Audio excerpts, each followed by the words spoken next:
අයිබෝන් ඉතින් ඔන්න මං අද අරගෙන ආවේ ස්පෙෂල් නිවුස් එකක් ඔයාලට දෙන්න. ඒ තමයි මගේ පළවෙනි ෆිල්ම් එක සෝනා.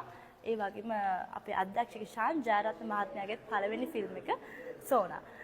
සෝනා චිත්‍රපටිය ළඟදිම මැයි 9 වෙනිදා ලංකාවේ ෆිල්ම් හෝල් රසක තිරගත දීපිට නියමිතයි. ඉතින් ඔයාලා හැමෝටම මම ආදරෙන් ආරාධනා කරනවා එන්න වගේ පවුලේ හැමෝමත් එක්ක ඇවිල්ලා මේ ලස්සන මූවි එක ලස්සන වැඩක් අලුත් වැඩක්. ඉතින් මේ වැඩේ ඇතුලේ ආදරය, පවුලේ ආදරය, ඒ වගේම ඇක්ෂන්ස් තව ගොඩක් වැඩ කැලි දාලා හදපු ලස්සන මූවි එකක්. මම හිතනවා අවුරුදු ගානකට පස්සේ මට හම්බ වෙන අවස්ථාවක් අවුරුදු 20කට පස්සේ ලංකාවේ පොලිස් ඔෆිසර් කෙනෙක්ගේ ෆයිටිං ස්කිල්ස් එක්ක කැරක්ටර් එකක් කරන්න මේ සෝනා මූවි එක ඇතුලේ ආලියා කියන කැරක්ටර් එක.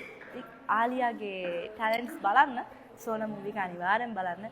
සෝනා කවුද කියලා හොයාගන්න ඕන නම් 9 වෙනිදාට අපේ ප්‍රීමියර් එකත් එක්ක එකතු වෙන්න. Thank you.